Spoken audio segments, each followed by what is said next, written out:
아름다운 찬양 참 감사합니다.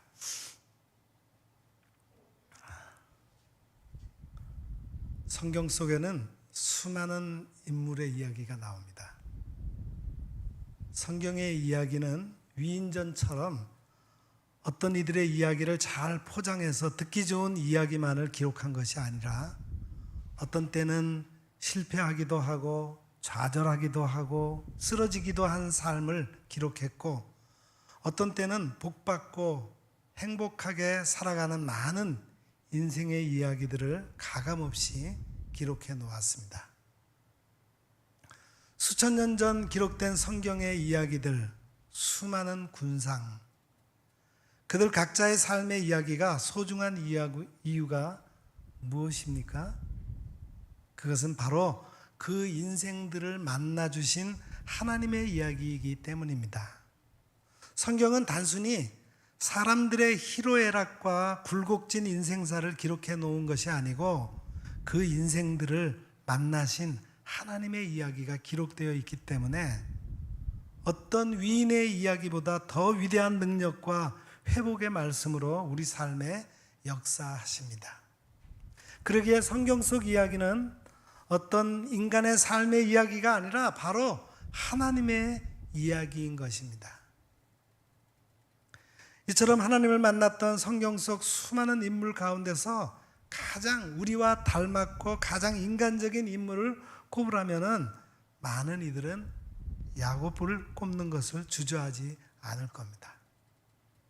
차자로서 품게 된 장자인 형 에서에 대한 열등감과 질투의 감정, 자신의 욕구 충족을 위해서는 아버지를 속이기까지 하는 모습, 눈에 넣어도 아프지 않을 외동 땅 디나의 세감에서의 강간 사건도 힘겨운데 그 후 벌어진 아들들로 인한 무자비한 살육 사건, 그리고 가장 사랑하는 아들인 요셉이 짐승에게 찢겨 죽은 줄 알고 울부짖는 아버지로서의 모습 등등은 우리가 살면서 직면하게 되는 다양한 삶의 굴곡진 상황을 야곱이 수천 년 전 미리 경험했음을 느끼게 하며 왠지 모를 동병상련의 공감을 하게 만듭니다. 오늘 본문은 야곱이 브엘세바를 떠나 하란으로 향하여 가는 장면으로 시작합니다. 야곱은 왜 아버지 이삭, 어머니 리브가 형 에사와 함께 살던 브엘세바를 떠나 하란으로 가게 되었나요? 표면적으로는 신부감을 찾으러 가는 겁니다. 그런데 진짜 이유는 야곱이 형 에서의 손에 죽임을 당할까 봐 피신시키는 것이었어요. 어머니 리브가와 야곱이 짜고 아버지 이삭을 속여 장자가 받을 축복을 야곱이 가로챘습니다. 나중에 이 사실을 알게 된 에서가 화가 나서 야곱을 죽이겠다고 하나 야곱을 리브가의 고향 하란으로 도망치게 한 것입니다. 형 에서는 사냥에 능숙한 사람이었고 동생 야곱은 집돌이였어요. 그런 집돌이가 집을 떠나 하란까지 900km나 되는 길을 혼자 걸어갑니다. 사냥으로 단련된 형 에서가 자기를 사냥하러 쫓아올 수도 있습니다. 길에서 강도를 만날 수도 있고 무서운 짐승을 만날 수도 있습니다. 얼마나 두렵고 외로웠을까요? 길을 가다가 한 곳에 이르러 밤이 되니 유숙을 합니다. 루스라는 성 바깥 들판 어느 곳에서 밤이슬을 맞으며 잠을 잔 겁니다. 추위에 떨고 외로움에 떨고 두려움에 떨면서 돌 하나를 가져다가 베개로 삼고 잠을 잡니다. 자다가 꿈을 꿉니다. 사닥다리가 땅 위에 서 있는데 그 꼭대기가 하늘에 닿았고 또 본즉 하나님의 사자들이 그 위에서 오르락 내리락 하고 있었습니다. 천사들이 하나님의 명령을 받아서 땅으로 내려오고 땅에서 한 일의 결과를 보고하러 하늘로 올라가고 그런 상황이 된 거예요. 그렇게 사닥다리와 천사들을 보았고 또 누구를 보았나요? 여기 13절에 보면은 또 본즉 여호와께서 그 위에 서서 이르시되, 여호와 하나님을 보았습니다. 사닥다리 제일 꼭대기 하늘에 계신 것처럼 번역했는데 원문은 그 사닥다리 위가 아니고 옆에 계시더라입니다. 그래서 16절에서 여기 계시다고 한 거예요. 그 하나님께서 이렇게 자신을 소개하십니다. 나는 여호와 너의 조부 아브라함의 하나님이요 이삭의 하나님이라. 그 여호와 하나님께서 4가지 약속을 주십니다. 이 약속에 대해서는 좀 이따 자세히 보고 우선 꿈에 하나님을 만난 야곱의 반응을 보겠습니다. 잠에서 깬 야곱이 이렇게 말합니다. 여호와께서 과연 여기 계시거늘 내가 알지 못하였도다. 이에 두려워하여 이르되 두렵도다. 이곳이여 이것은 다름 아닌 하나님의 집이요 이는 하늘의 문이로다. 야곱은 이곳에서 자다가 꿈에 하나님을 만났습니다. 그리고 잠에서 깨어 혼잣말을 하는데 여전히 밤이었을 겁니다. 다시 잠이 들었는지 그냥 말똥말똥했는지는 모르겠지만 날이 밝자 일어나서 베개로 삼았던 돌을 가져다가 기둥으로 세우고 그 위에 기름을 붓고 그곳 이름을 베델이라고 정했습니다. 베델은 하나님의 집이라는 뜻이에요. 이 성의 옛 이름이 루스라고 한 걸 보니 원래 루스라는 성이 있었고 그 성 옆에 들판 어딘가 유식했던 자리를 베델이라고 한 겁니다. 창세기 12장과 13장에도 베델이라고 하는 지명이 나옵니다. 이건 어떻게 된 일일까요? 어차피 이 모든 기록은 약 500년 뒤에 모세가 기록한 거라서 그렇습니다. 다 지난 후에 그곳 이름이 베델인 걸 아는 상태에서 그냥 처음부터 베델이라고 하는 지명을 쓴 거예요. 이 기록을 보면서 어떤 사람들이 이렇게 생각합니다. 내가 어디로 가든 하나님께서 늘 나와 함께 하신다. 과연 그럴까요? 한글 본문을 보면은 그것이 그냥 길을 가다가 밤이 되어 머문 곳인 것처럼 표현합니다. 그냥 굴러다니는 돌 하나를 가져다가 베개로 삼은 것처럼 보입니다. 그런데 이곳은 그냥 어떤 곳이 아닙니다. 원문에서 장소를 가리키는 한 곳, 이곳은 이런 말은 모두 똑같은 글자로 되어 있어요. 정관사가 붙어 있는 장소. 바로 그곳이라 할 수 있습니다. 이 단어는 창세기 13장 3절에도 쓰였습니다. 아브라함이 전에 장막을 쳤고 처음으로 제단을 쌓았던 바로 그곳. 그런데 12장 7절을 보면은 처음으로 제단을 쌓았던 곳은 세겜입니다. 그 다음 12장 8절에서 베델과 아이 사이에 장막을 치고 제단을 쌓았습니다. 그런데 기근을 피해 애굽으로 내려갔다가 돌아와서는 전에 장막을 치고 제단을 쌓았던 바로 그곳에 다시 찾아가 하나님께 제사를 드린 겁니다. 그곳을 정관사를 포함한 바로 그곳이라고 했고 똑같은 표현이 오늘 본문 11절에 한 곳, 17절에서는 이곳으로 번역이 되었습니다. 형 에서로부터 도망쳐 하나란으로 가는 길은 약 900km 걸어서 한 달 이상 걸리는 거리입니다. 남쪽 끝인 브엘세바에서 북쪽으로 가자면은 지중해 쪽의 평지로 가는 것이 편하다고 합니다. 그런데 야곱이 브엘세바에서 베델까지 갔던 길은 지형상 가나안 땅에서 가장 높고 험한 산길입니다. 헤브론, 예루살렘을 거쳐 해발 700m에서 900m에 이르는 높은 지대의 산길을 걸어서 3일 정도 걸립니다. 워낙 지형이 험해서 훗날 갈렙이 이 산지를 내게 주소서 했던 곳이 바로 그 지역이에요. 다윗도 가장 마지막에 그 지역을 정복했습니다. 게다가 사냥에 능숙한 형 에서로부터 도망친다는 목적을 생각해도 산길을 선택하는 것은 정말 바보짓입니다. 어차피 체력이 약한 집돌이 야곱이라면 평지로 가야 그나마 더 빨리 갈 수 있었을 겁니다. 그런데 야곱은 왜 그 험한 길을 선택했을까요? 거기가 바로 그곳이기 때문입니다. 야곱은 거짓말쟁이 사기꾼이지만 그래도 모태신앙이에요. 특히 밖으로 싸돌아다니던 형과 달리 집돌이였습니다. 집안에서 어머니와 아버지께 맨날 듣던 이야기가 할아버지 아브라함 때의 이야기였을 겁니다. 그래서 알고 있었어요. 아브라함의 하나님, 이삭의 하나님, 여호와께서 루스 근처 어딘가에서 할아버지 아브라함에게 나타나셨다는 것을, 할아버지는 거기에 제단을 쌓고 하나님을 예배했다는 것을, 아브라함이 제단을 쌓고 하나님을 예배했던 바로 그 장소 베델, 그 제단에 사용되었을지도 모를 바로 그 돌들 중에 하나, 두렵고 외로운 도망길에 자기도 그곳에 가보고 싶었을 겁니다. 그래서 그 험한 산악지대로 올라가 루스 근처로 갔을 겁니다. 거기 가보니 역시나 돌무더기가 있습니다. 11절에 그곳에 한 돌을 가져다가 베개로 삼았다고 하죠. 원문은 바로 그곳의 그 돌 중에 하나입니다.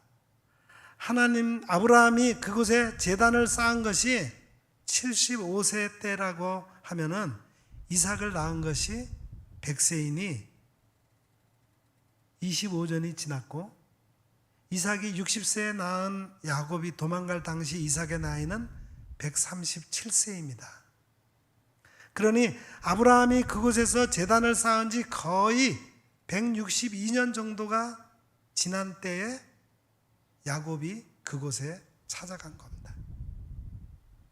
아브라함이 쌓았던 제단은 다 무너지고 흔적도 찾기 어려웠을 테지만 야곱은 루스 근처 들판에서 돌들의 무더기를 보았을 때 이곳이 할아버지의 제단이 아니었을까 생각을 했겠죠.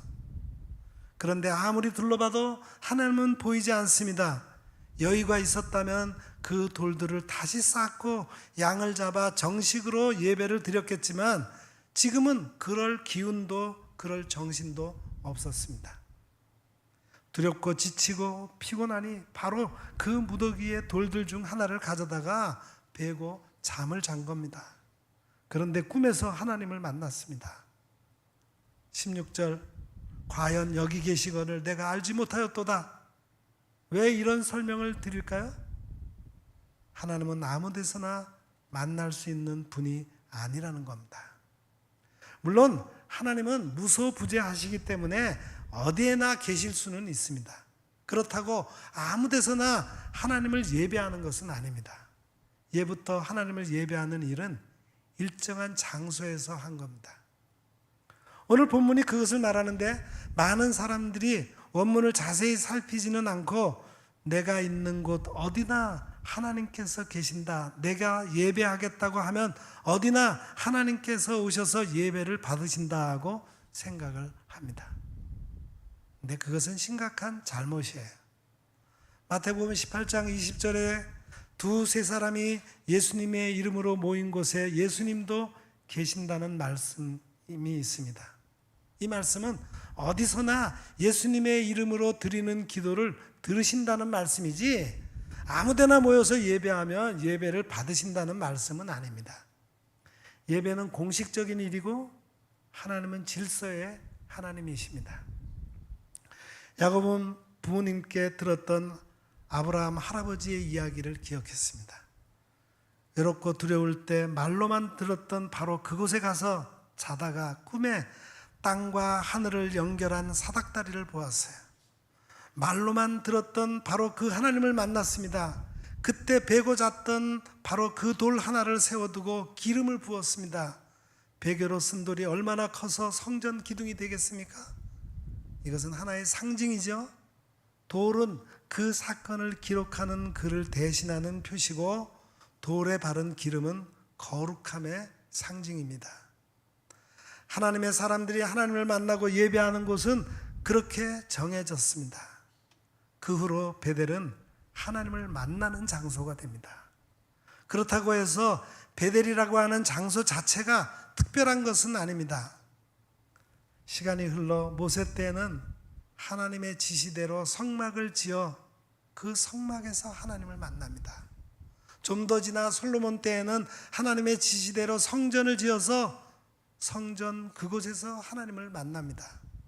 그런데 북이스라엘이 갈라진 후 여로보암은 베델에 금송아지를 만들고 예루살렘 대신 거기서 예배하면 된다고 했습니다. 그것은 하나님 앞에 죄를 짓는 것이었습니다. 왜냐하면 당시 하나님의 질서에 따르면 예루살렘 성전이 하나님을 만나는 유일한 곳이었기 때문입니다. 예수님께서 오신 후에는 성전 건물은 의미가 없어지고 오순절 성령 강림 이후 온 세상에 세워진 교회에서 하나님을 만납니다.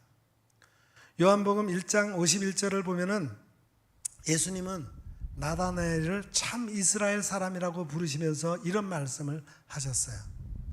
또 이르시되 진실로 진실로 너희에게 이르노니 하늘이 열리고 하나님의 사자들이 인자 위에 오르락 내리락 하는 것을 보리라 하시니라. 야곱이 본 사닥다리를 인자이신 예수님이 대신하신다는 말씀입니다. 예수님께서는 땅과 하늘을 연결하는 사닥다리가 되셨습니다. 지난주에는 제가 음악을 하나, 찬양을 하나 들려드렸는데 오늘은 그림을 하나 소개하려고 합니다. 한번 보여주시죠.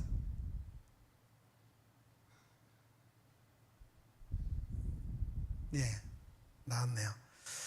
예, 피카소와 함께 20세기 최고 화가로 꼽히는 초현실주의의 화가인 마르크스 샤갈은 50여 년에 걸쳐 이 오늘 본문의 장면을 다르게 해석해서 여러 작품들을 남겼습니다.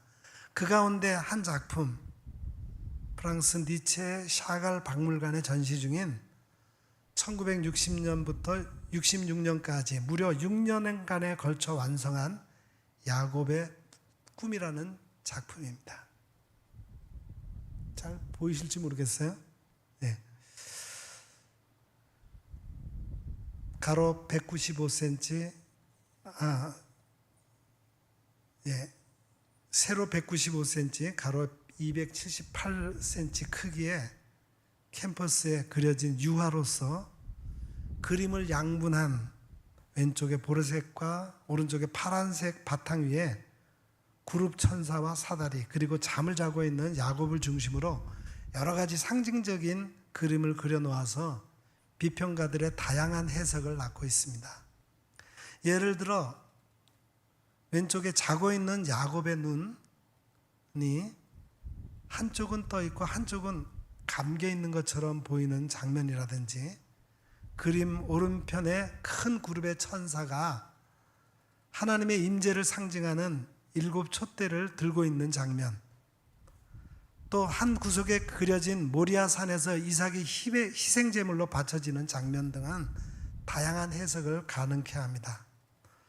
무엇보다도 샤갈의 이 성화가 깊은 묵상 중에 그려졌음을 알 수 있게 하는 것은 그림 오른쪽 윗부분에 십자가를 그려 넣어서 하늘과 땅을 잇는 야곱의 사다리가 하나님과 우리를 잇는 십자가의 예표임을 암시하고 있는 점입니다. 자, 그림 감상 잘하셨습니다. 우리 성도 여러분, 분명히 아셔야 합니다. 공적인 예배는 아무 데서나 드릴 수 없습니다. 돌이 아닌 말씀이 있는 곳, 기름이 아닌 성령께서 거룩하게 하신 곳, 주의 몸된 교회에 모여야 합니다. 지금까지 코로나 때문에 예배가 제한되는 상황은 하나님의 뜻에 어긋나는 일입니다. 세상의 권세에 복종해야 되고 전염병을 예방하기 위해서 어쩔 수 없다지만 당연하게 생각할 일은 아닙니다. 애통하며 기도하고 가능한 범위 내에서는 모이기에 힘을 써야 합니다. 이제는 엔데믹 상황에서 코로나를 더 이상 핑계할 수 없습니다. 하나님이 임재하시겠다고 약속하신 그곳 예배 장소에 나와 예배해야 합니다. 이제 하나님의 약속을 보십시다. 크게 네 가지입니다.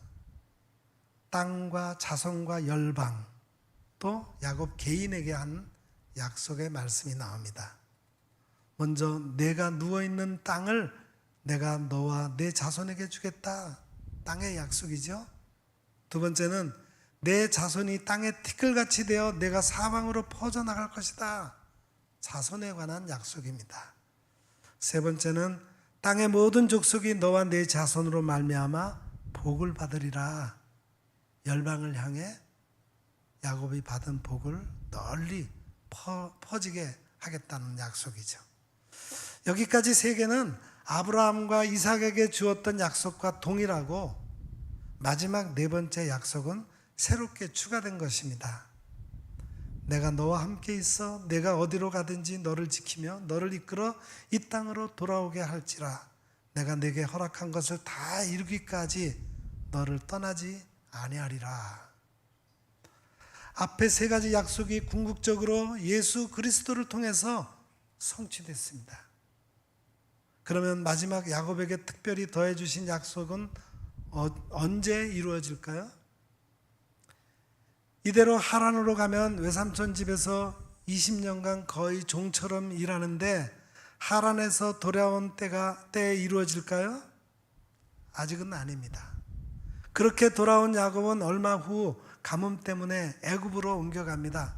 그럼 야곱의 귀한 약속의 땅으로 언제 돌아옵니까? 창세기가 끝날 때야 이루어집니다. 창세기 마지막 50장 13절, 야곱이 애굽에서 죽으니 그의 시신을 애굽 총리인 아들 요셉이 아브라함의 무덤 헤브론 막벨라 굴에 장사합니다. 그때까지 하나님은 야곱과 함께 하십니다. 하나님의 약속은 그렇게 이루어집니다. 그게 몇 년일까요? 하나님께서 지금 베델에서 약속하신 때는 야곱이 77세였어요. 훗날 애굽에 갔을 때 왕 바로가 나이를 물으니 이렇게 대답합니다. 내 나이 130살밖에 안 되었습니다. 조상들에 비하면 얼마 못 살았지만 참 험악한 세월을 살았습니다. 그 애굽에서 17년을 더 살고 147세로 애굽에서 죽었습니다. 베델의 약속 이후 총 70년 세월을 하나님께서 야곱과 함께 하셨는데 그 기간이 모두 험악한 세월이었어요. 그 사이에 무슨 험악한 일들을 겪었나요? 하란 외삼촌 집에서의 종살이, 속아서 한 결혼, 자식들의 문제. 우리는 창세기를 끝까지 읽으면서 야곱의 험악한 세월을 보게 됩니다. 세상 어떤 사람이 이렇게 고통스러운 삶을 살았을까요? 강도로는 욥의 고난이 더 세겠지만 기간을 생각하면 야곱만큼 험악한 세월을 산 사람은 없을 겁니다. 그런데 그 세월은 하나님께서 함께 하신 시간이었다는 거예요. 야곱의 인생을 통해 우리가 분명히 알아야 할 것이 있습니다. 하나님과 함께 하는 것이 곧 꽃길을 가는 것은 아니라는 겁니다. 왜 야곱은 이런 험악한 세월을 살아야 했을까요? 야곱이 악한 행동을 했기 때문입니다. 아버지를 속이고 형을 속였습니다. 외삼촌 라반도 속였습니다. 어떤 사람은 그 모든 것이 큰 자가 어린 자를 섬기게 될 것이라는 하나님의 말씀을 이룬 것이기 때문에 나쁘다고까지 할 수는 없지 않느냐, 그런 말을 합니다. 물론 그렇게 해서 아브라함에서 이삭으로 이어졌던 언약의 계보는 하나님의 뜻대로 야곱에게 이어졌고 그렇게 이스라엘 민족이 이루어집니다. 언약이 예수 그리스도까지 이어집니다. 그런데 그 일은 하나님께서 하신 일이에요. 그 과정에서 야곱이 한 일은 생각과 계획 모두 악한 일이었습니다. 아버지와 형을 속일 것이 아니고 하나님의 뜻을 말씀드렸어야 했어요. 하나님의 때를 기다리며 기도했어야 했습니다. 야곱은 자기가 행했던 악한 일에 대해서 값을 치른 겁니다. 창세기만 봐서는 잘 모를 수 있지만 호세아서 12장에 보면은 야곱에 대한 하나님의 평가가 구체적으로 나옵니다. 호세아 12장 2절을 보면은 여호와께서 야곱을 그 행실대로 벌하시며 그의 행위대로 그에게 보응하시리라 라고 하십니다. 그렇다면 야곱은 어떻게 살았어야 할까요? 하나님을 만난 우리는 어떻게 살아야 할까요? 역시 호세아 12장에 답이 있습니다. 그런즉 너희 하나님께로 돌아와서, 즉 회개해서 인애와 정의를 지키며 항상 너희 하나님을 바랄지니라. 항상 하나님을 바라보며 기도하며 살아야 된다는 겁니다. 하나님은 자기를 찾는 자기 백성을 만날 곳에서 즉시 만나 주십니다. 그렇게 하나님을 만난 하나님의 백성은 죄에서 돌이켜 회개해야 합니다. 사람에게 잘못했으면 하나도 남김없이 갚아야 합니다. 그리고 하나님의 말씀에 따라 인애와 정의를 지켜야 합니다. 하나님을 바란다는 것은 하나님을 기억하고 의지한다는 말입니다. 다르게 말하면 말씀을 붙잡고 기도하는 것입니다. 사닥다리를 대신하여 하늘과 땅을 연결하신 하나님의 독생자 예수 그리스도께서 우리의 죄를 대신하여 십자가에 달려 죽으셨습니다. 예수님을 믿는 우리 모두는 하나님을 만난 사람이고 영적 이스라엘 곧 하나님의 자녀가 되었습니다. 사망의 심판을 면하고 영생을 누리게 됩니다. 그러나 면죄부는 없습니다. 믿는 자는 죄 용서를 받는다라는 말씀은 죄를 지어도 벌을 받지 않는다는 말이 아닙니다. 죽음의 벌은 예수님께서 십자가에서 모두 치르셨고 그 은혜를 입은 우리는 죄에서 돌이켜야 합니다. 죄를 반복해서 지으면 안 됩니다. 내가 행한 죄로 고통을 받은 사람에게는 분명하게 용서를 구하고 필요한 보상을 해야 합니다. 구약시대 사람들은 그게 안 돼서 죄를 지을 때마다 짐승을 잡아 죽여 바쳐야 했지만 예수님의 은혜를 입은 우리는 이제 우리의 삶을 거룩한 산 제물로 드려야 합니다. 거룩하신 하나님의 자녀답게 거룩한 삶을 살아야 합니다. 우리 안에 항상 계신 성령께서 그 일을 할 수 있게 해주십니다. 우리도 야곱처럼 우리의 인생길이 우리의 뜻대로 우리의 계획대로 흘러가지 않을 때가 있습니다. 가까운 사람들로부터 배신을 당하기도 하고 사랑하던 사람으로부터 미움을 받기도 하고 잘못한 것이 없음에도 불구하고 공격을 당할 때가 있습니다. 사방으로 우겨쌈을 당하고 앞으로 어떤 상황이 다가올지 막막한 상황 속에 있을 때가 있습니다. 우리의 건강이 다 무너지고 우리의 물질이 다 없어지고 우리의 관계가 다 깨어진 절망과 눈물의 상황만이 우리 앞에 놓여 있을 때가 있습니다. 바로 그 시간이, 바로 그 자리가, 아니 바로 지금 여기가 하나님이 우리를 만나러 와 계신 자리입니다. 그 상황 속에서도 하나님은 여전히 우리와 함께 계십니다. 앞길이 막막하고 보이지 않는 절망과 눈물의 벌판에 홀로 널브러져 있지는 않습니까? 그 상황 속에서도 여전히 우리 곁에 함께 계시고 말씀해 주시는 베데의 하나님을 만나십시오. 그분을 나의 하나님으로 인정해 나가면 그분은 다시 우리에게 살 힘과 용기와 생기를 주실 것입니다. 말씀을 통해 야곱의 인생을 보면서 죄에서 돌이키고 인애와 공의를 행하며 말씀을 붙잡고 기도하는 우리 모두가 되시기를 간절히 기원합니다. 기도하겠습니다. 하나님 아버지, 오늘도 말씀을 통해 새로운 용기와 희망을 주시니 감사합니다. 우리의 삶이 아무리 공고하고 절망적일지라도 하나님을 만나는 장소에 나아가 예배함으로 하나님을 만나게 하시고 여전히 하나님이 나와 함께 계심을 확인하고 일어설 수 있게 하옵소서. 죄에서 돌이키게 하시고 인애와 공의를 행함으로 하나님의 자녀로 당당히 살아가게 하옵소서. 예수님의 이름으로 간절히 기도드립니다. 아멘.